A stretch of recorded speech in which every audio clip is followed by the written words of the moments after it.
Alright guys, Black Dragon here to cast another game for you. Tonight we have a nice treat. Over here in the top left is going to be our Zerg player, Proficient, and I myself had the wonderful pleasure of being coached by this gentleman when I was nothing but a bronze noob. He gave me plenty of pointers and let me get to where I am today. But on to his opponent is going to be another very high-ranked master player, Daydream the Terran. Proficient did hit as high as Grandmaster in his career before, trying to hit those high plateaus again here in the new season and the new expansion as well. How will it play out? Good thing to note is Terran is having a little bit of a difficulty with Zerg players as I've seen so far. Doing most part for all the new toys Terran has. With Reaper Harass, they can go 1v1. Siege tanks no longer require the research to get that siege mode, so they can just pump right out of those factories with the tech lab attachment. So it kind of leaves them in this very ambiguous situation where they almost have so many options that they sometimes fall behind in the macro when trying to adjust to the Zerg, who in the most part has remained pretty much unchanged in openers between Wings of Liberty and the new expansion. Wonderful. Yes. All right. As I move down here for the very normal, slightly more greedy 16 hatch. Not a huge advantage here. One of the benefits will be when he does a spawning pool right after this. It's going to time up nicely to when it finishes. Be able to do 2 queens. As soon as the spawning pool finishes, the second hatch will be done at the same time. Just allows for a little bit smoother macro transition. It is very risky, especially in these close spawns. Due in part, most Terrans are opening gas, as Daydream did do. Because of that, you can go ahead and start this early Reaper. And, you know, this Reaper does take only 45 seconds to construct, and the problem is, give it about another 30 seconds of going across the map. In a minute, he's going to be at this base. Literally a minute, not a figurative. And, you know, what does he really have? The problem is, Queens, while they are nice static defense, they can't cover the entire base. And the Reaper can almost run around this nice little path right here, just taking pot shots, taking out workers fairly easily. Able to regen the entire time, and you can come in with even more Reapers. And without the speed from the Zerglings, or for the Zerglings, you really don't have an answer. Zerg doesn't have an answer to that early Reaper harass if the production continues. I do see a second Reaper in production as well, but you do have the scout pickup with the Overlord taking a very bold and aggressive scouting position, but is able to quickly pick up on the expansion timing, knows that it is a fairly conservative opening, but has to account for Reapers. The first Reaper will show itself with the expansion. Not necessarily the best place to check, because he is giving away the position, allowing Proficient plenty of time to react. Alright, this sends a few workers to go ahead and try to contain this, but he's going to go ahead and lose one right off the bat. Not a very good trade. He's going to have to produce these workers fairly quickly. Already has 4 links in production. And here we go. Spine Crawler being deployed as well. Queen out on the way. Has to delay that first inject for just a bit. Microing very well with his drones, only losing 1 at the moment. Nice cancellation as well. But income, round 2 for another dive. Here we go, still slowlings on the map. They can't really do anything, just dancing around back and forth. Queen is able to finally come in the fray, take some shots, and easily driving back. Can he get a last shot off? No, it'll just pull away with barely any hit points. Doing some nice micro here to try to split up the forces a little bit, but I don't think it'll matter. On creep, those Zerglings do have speed, the nice around, and are able to take out the Reaper, down to 1 now. Back in the base do have nothing, actually no units, no Marines, no anything. He's very susceptible to a counter right now. Any kind of speedling adjustment will prove very detrimental for Daydream. Instead, Proficient just deciding to spread creep, hit injects, extra queens, more drones, never a bad thing, but no, we have 12 lings in production. He's trying to go for a very nice counterattack. He was able to scout that expansion. He knows it's there. He knows there will possibly be tons of juicy SCVs there to kill. Alright, streaming across the map. Come those speedlings. The Lone Reaper on the way back to his base. 1 versus 12, but no, we do have the beginning of the Hellion production in perfect time, but no, Miss Micro there in poor position, loses 1. Hellion already, and the Reaper as well. Dancing around, trying to do as much damage as he can possibly can. Has to avoid that deadly surround. Is get caught on the wall, though, and there goes the second one. Round 2 of Hellion production coming out, but he'll lose all these mules, and that's huge. Has to lift off. Missing plenty of mining time as well. All right, and Proficient is a very, very technical player. Is able to talk to him quite a few times about strategy, and even in the amongst of all that nice micro going on, we do have the Overlord approaching very good position to get some timings in tech. And the way he approaches the Zerg vs. Terran is to play somewhat reactionary. You have to account for their composition to see what they're going, whether it's dedicated mech or just these Hylians to get map control. The exact build of Daydream is going to dictate what Proficient's going to do, and he is very good about placing these Overlords in very, very nice positions. Not only do they give him the opportunity to come in, suicide, or they are not able to pick up valuable scouting information, they also get gas timings, the unit compositions, and they can make amazing spotters for drops. The problem with having an Overlord like all the way over here is if he just wants to fly right across the map like that, Overlord won't see him. But on these spots that are very close in proximity to the base, they're going to catch no matter what direction the dropships are going. They're going to be able to be spotted very easily. So good fundamental mechanics by Proficient over here.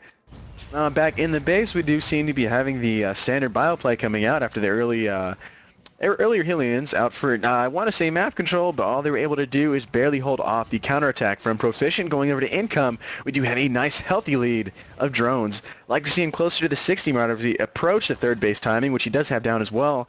That will likely increase very easily as he's hitting all his injects. Has taken little to no damage, lost one drone early, but jumps right into the double Evo, starting that 1-1 right away.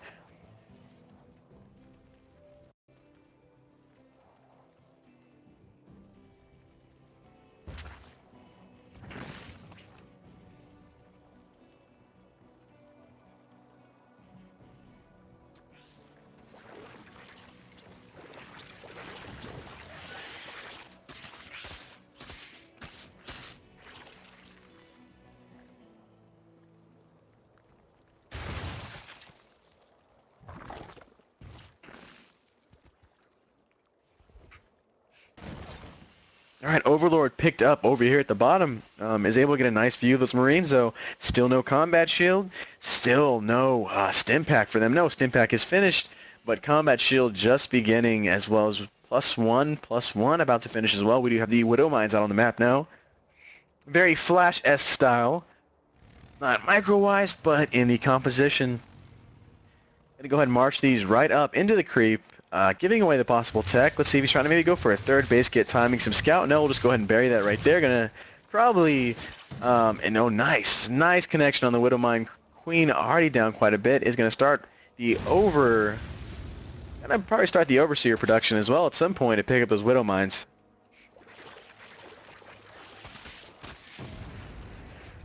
And it does work in the lower leagues. Unfortunately, this reaction is almost automatic in the higher tiers of gameplay. Look at that sign, isn't it huge and beautiful and distracting? But yes, back to the game. It'll start that, and if you give away the position of those Widow Mines right away, it's very easy to go ahead and pick those up. Alright, marching out on creep, no scans down yet, trying to elect to go for the rocks. Instead, Proficient having plenty of time to react to this attack. That's part of the beauty of these destructible rocks, give the Zerg so much time. Is actually not building any units. Don't know if he's going to give this up. There's not even an expansion down anyway. Going to go ahead and run into nothing. Still on creep, still visible. Finally dropping a scan to take out some of these very, very well spread out creep tumors. Creep already fast approaching the possible fourth base expansion. Alright, production about even. 24 Lings now in production from Proficient. Going to put him well over that supply cap. Interesting note, we do not have a Baneling nest down. Is opting to go for the Ling Infester pure style, Wings of Liberty. Very susceptible to drops. He did see a nice gas timing over here. As those, oh man, third and fourth gas just finishing up. Very delayed gas is going to be somewhat tech locked for a while. Why is he marching his army back? Did force some production, some spine, spore crawlers as well, but the Zerg still on 3 bases, uncontested. Able to start the Hive Tech, dropping the Ultralisk Cavern, the nice end cap to this Ling Infester style. Gotta think he's going to need closer to 4 bases, though, to really get those Ultralisk out and running. And here, marching out onto the creep, is Daydream, flexing his muscles, possibly forcing some production, which he does get another 18 Lings in production for Proficient. Not extremely detrimental. As we go to income, he's already hit the 65 mark, but the Terran player is very well matched. Just have his third base up and running as well. So even on income right now for both our players. Would love to see a fourth base starter from Proficient very soon. Alright, Changeling, Creep Sped, being annoying, but does get the nice third base timing, sees the plethora of workers out over here. He's on overproduction at the moment. You have the nice armor upgrade, the chitinous plating started for the Ultralisk, making them very deadly, and we have +2 finishing as well. +2 finishing, another 50 links in production. Gotta think he's going for some type of counterattack, and he's gonna spot these. Oh, what are those drop ships doing? He sees it right away that they're going right past the army. They're not on autofile. They're on a doom drop path. Does he have anything for defense? No, nothing in the moment, or at the moment. Here in the middle, all the units massed up. The Infestors maybe up in a good position. No, he doesn't have this very common expansion location for that reason, so susceptible to drops. Instead, has spotters here. Infestors in perfect position. How is he going to react to it? Right away, immediate fungal. Things coming in for the surround. Another fungal going down. All the Marines are able to come out, but under-leveled, under-upgraded. Chain fungal.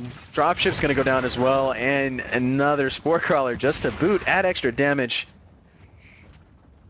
Excellent reaction by Proficient, able to continue macroing very healthily, up to 185 supply now. Very well within the supply clap. Ooh, that sounds like a horrible disease. No, the supply cap. As he fast approaches that, starts a fourth base. Changelings all over the map, very Korean style, uses the scouting as free energy. Contaminate, not really viable. May as well use these for something, and if these guys die, it is not even a big deal at all. Yes, and even wastes the shots. Didn't know that, wastes the shots of the Widow Mines as well, so gets good locations of those. Army of Daydream. Getting around the map, trying to get some control established as he's rapidly falling behind. If we go to upgrades, we do see +2 finished. Unfortunately, adrenal glands, chitinous plating, burrow, pathogen glands, +2 speed. He's got almost every upgrade finished. 7 Ultralisk in production as well. It's going to be a very, very, very deadly army. Most importantly, Terran player unable to destroy any of these infestors, forcing him or enabling Proficient to use all the gas on these very cool-looking skin upgraded Ultralisk that do so much damage as well. They have the nice glowy effect. And very average fungal landed by Proficient. They're able to pick up 4 rings, but maybe the entire army's fungaled here. Nice rounds going down. Adrenal glands showing what they can do. Zergling's going to work on this very soft bio army as well, trying to cut him backwards into this Widow Mine. Going to make a nice connection there, but does kill a good amount of the Marines as well. Splits coming in. No Banelings though. Not doing a huge amount of damage. Hiding backwards, trying to get that follow-up macro as well. He gets up to 150 supply now.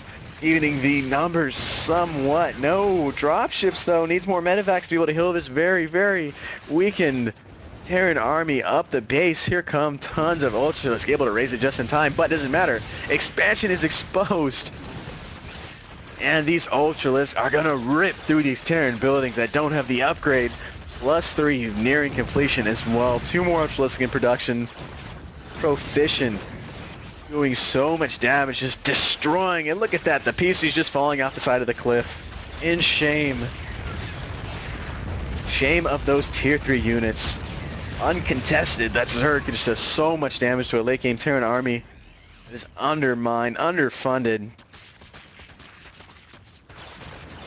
Here's a real beauty of that army is those Zerglings with adrenal glands just do so much damage.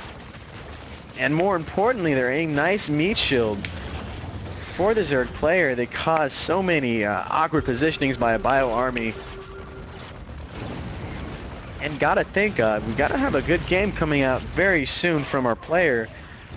Daydream marches entire army. That does have a nice stim in. We do have the Infestors run into the entire bio army, loses almost all of them, but they do get the 1 good fungal. They need it off, 2 total.